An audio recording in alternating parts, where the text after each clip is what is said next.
Husker football is officially in the offseason, so which position needs the biggest shot in the arm? How can the guys up front start pushing people around? Much, much better. And is there money underneath Barney Cotton's nose? Find out right after this.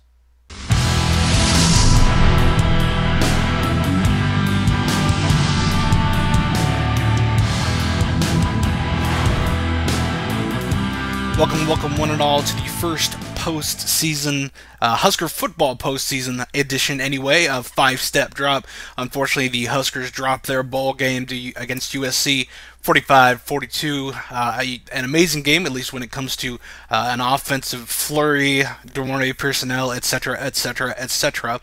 Got three fantastic questions as always. Bless you, you are my children, for stepping up. So, let's get right to it.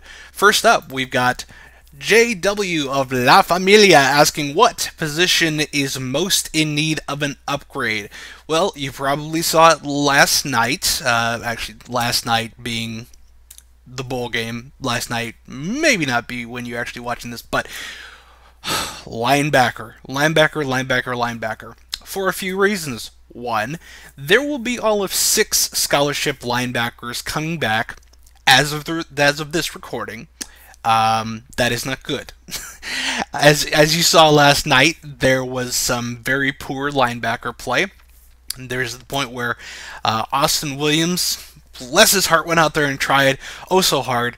But when you're putting Austin Williams on the kind of speed that USC has, you know that depth is an issue.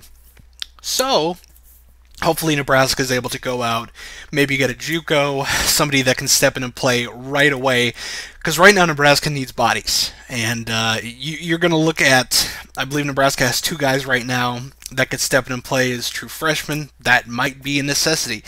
You might be seeing people flip sides. Remember when Cody Glenn did this under Bo Pelini, and it was actually very effective. So that's something that we definitely need to see a shot in the arm from. That's definitely something that Tyler Bray, he's got his work cut out for him. He's going to have to earn that paycheck. So definitely linebacker is where we're going to need to see the most work. The Nebraska Cornhuskers are absolutely going to have to get that second level going. Feel pretty good about what's up front as far as the as of now unnamed defensive line coach can work with. Feel good about what's in the back. Feel very good about what's in the back with what Coach Warren can do. But that linebacker spot, I don't envy Coach Bray. Alright, next up from Alex Zastera asking, what can the Huskers do to start controlling the line of scrimmage again? That is an excellent question. We saw this as a struggle for the past several years, obviously. Amir Abdullah being Amir Abdullah and getting yards he probably shouldn't have. Let's be honest, he shouldn't have. So what can they do? As of now, as of right this moment, and going forward, strength and conditioning and nutrition all year long. Now, what that means is new S&C coach Mark Phillip, this guy, has to keep his guys accountable. Mike Riley actually brought him on because, in his words, he is a player's coach. Was working at USC before. How appropriate is it that a USC strength and conditioning coach comes on into Nebraska, shows a little bit of, and again, I don't want as a player, I don't want to try to make up a reason or try to give a reason, a legitimate reason, as to why I did not get my job done in the weight room to this guy. I really, really don't.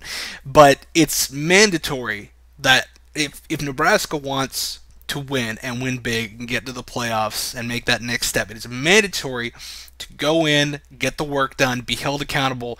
And I feel pretty good from what I can see with the... I feel the motivation radiating off of Mark. I think that'll be okay. Now, as far as nutrition goes, I believe Lindsay Remmers is still in as the head nutritionist, and Lindsay does a fantastic job of making sure that each and every individual athlete gets what they need in terms of caloric intake, in terms of fat, good fats, not so many bad fats, but you know, you don't have to cut out all the good stuff. But she's been a great asset to the program. So between Lindsay and Mark, that S&C and nutrition is going to be where it starts. And obviously Coach Kavanaugh is going to have his input when it comes to coaching, but it all starts at the basics, with the fundamentals. We talked about the fundamentals before. All right, and finally, our last question of the day of this particular episode from Taylor Pearson, who wants to know how much Barney Cotton's mustache is worth. Well, I'll tell you, Taylor, I think UNLV, I don't know if they got a heck of a deal necessarily with Barney Cotton's mustache, but he's going to have to earn every penny, and I don't necessarily know how the Runnin' Rebels got a hold of him. I don't know necessarily what they see in that mustache, but clearly there's something. Clearly there was something when Iowa State came in, the quote-unquote real big red, Barney Cotton's words at one point. So I don't know. I mean, he's going to have to earn that.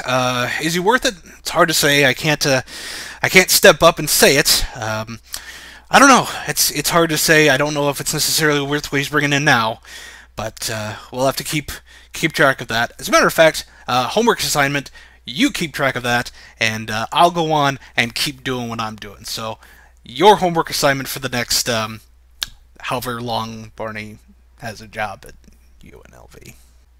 So that's going to do it for this episode of 5-Step Drop. Thank you so much again to all of our subscribers, and you be sure to subscribe if you're not already a subscriber of 5-Step Drop. We would love to have you.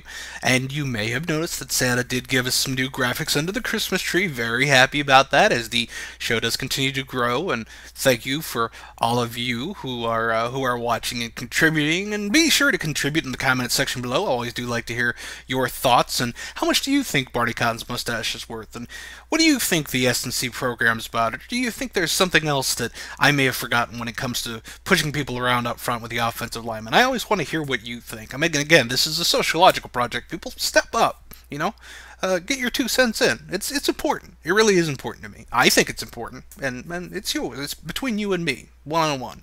Not necessarily our show one-on-one, but you get the idea. Anyway, I hope you guys have a great new year, in case I don't talk to you before that point. Hopefully I will. But in the meantime, you take care, you stay safe, go Big Red.